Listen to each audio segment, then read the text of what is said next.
Kalian tahu orang ini? Orang ini adalah ketua dari salah satu organisasi tertua yang kita ketahui di Indonesia.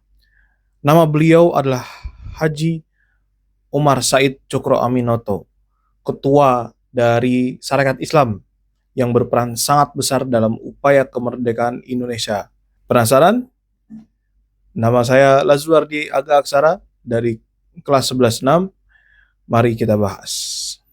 Pada awalnya, Sarekat Islam memiliki nama Sarekat Dagang Islam. Organisasi ini pada awalnya berdiri di 16 Oktober 1905 oleh Haji Samanhudi yang merupakan seorang pedagang batik dari Surakarta. Namun, ada perdebatan bahwa Sarekat Dagang Islam itu didirikan oleh Tirto Adi Suryo di Bogor pada 27 Maret 1909. Sarekat Dagang Islam bertujuan awal untuk menghimpun para pedagang pribumi muslim, khususnya pedagang batik, agar mereka dapat bersaing dengan pedagang-pedagang Tionghoa. Mengapa? Karena pada pemerintahan kolonial Belanda, pedagang Tionghoa atau yang berketurunan Tionghoa itu memiliki hak yang lebih tinggi daripada pedagang pribumi, sehingga usahanya lebih maju dan statusnya juga ikut lebih tinggi. Sehingga di organisasi ini Haji Samanhudi membantu sesama pedagang pribumi agar mereka paling tidak bisa bersaing. Begitulah. Dan sekalian menyebarkan dakwah ekonomi Islami. Setelah sekian waktu berlalu, Sarekat Dagang Islam merubah namanya menjadi Sarekat Islam saja. Kenapa nama dagangnya dihilangkan? Kenapa kata dagangnya dihilangkan? Ya, karena pada awalnya organisasi ini melingkupi ruang ekonomi saja. Seperti yang saya bilang sebelumnya, membantu sesama pribumi menjual batik. Tapi sekarang, Sarekat Islam ingin melingkupi berbagai aspek di luar ekonomi. Politik, sosial, agama, tentunya ekonomi tetap dilakukan ya.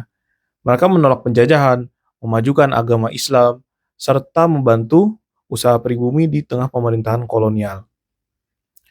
Pada titik ini, pengaruh Sarekat Islam sudah sangat besar, bahkan mendapatkan pengakuan dari Belanda. Cokro Aminoto pun, ketua pada Sarekat Islam ini, dijuluki sebagai ketua tanpa mahkota dari Jawa. Dalam bahasa Belanda begini, saya tidak tahu cara membacanya. Oh iya, dan juga sebagai fun fact, Cokro Aminoto merupakan seorang guru juga, yang murid-muridnya adalah tokoh-tokoh Indonesia yang kita kenal sampai sekarang. Salah satunya Soekarno, yang bahkan sudah meniru cara tulisnya beliau, dan satu lagi Semaun. Tahu Semaun? Belum? Nanti dia akan muncul lagi di cerita ini. Oke, kembali ke Sarekat Islam. Organisasinya sudah melunjak anggotanya menjadi 400.000 orang. Waktu lewat lagi sudah menjadi 2,5 juta orang. Pada saat ini juga, pada saat anggota sudah sebanyak-banyaknya, mulai muncul paham komunisme yang diduga disebarkan oleh Henk Sneevliet bersama organisasi ISDV-nya. Ia menggunakan taktik blok di dalam, sehingga ia berhasil menyusup ke dalam organisasi Sarekat Islam, menanamkan paham sosialisme komunisme yang kebetulan sama dengan tujuan Sarekat Islam, yaitu melawan kapitalisme dan juga kolonialisme agar para pribumi bisa merdeka, tetapi hanya saja caranya beda. Taktik mereka ini sangat efektif hingga Semaun, muridnya Cokroaminoto bersama kawan-kawannya Darsono, Tan Malaka, dan Alimin pun terpengaruh. Lalu bersama dengan perbedaan ideologi dari masing-masing anggota dari Syarikat Islam pun akhirnya pecah menjadi dua, yaitu Syarikat Islam Merah dan Syarikat Islam Putih. Seperti namanya, Syarikat Islam Merah itu berhaluan kiri, dipimpin oleh Semaun dan kawan-kawannya. Tentunya karena warnanya ini merah, memiliki ideologi komunisme. Sedangkan Syarikat Islam Putih dipimpin oleh Agus Salim dan kawan-kawan.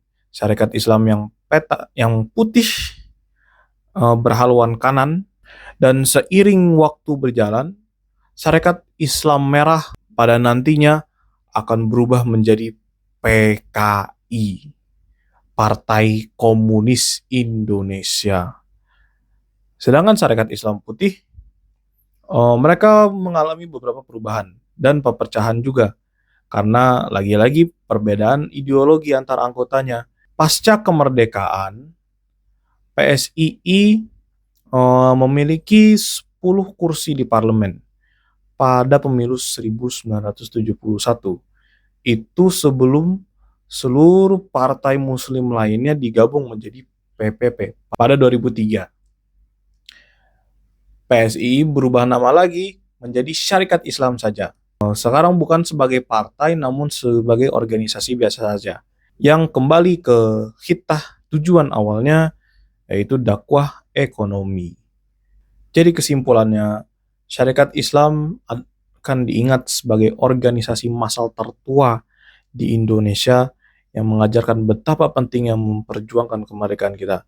Namun, juga pentingnya menjaga keutuhan organisasi dan keakraban kita masing-masing, meskipun kita memiliki perbedaan dalam kepercayaan.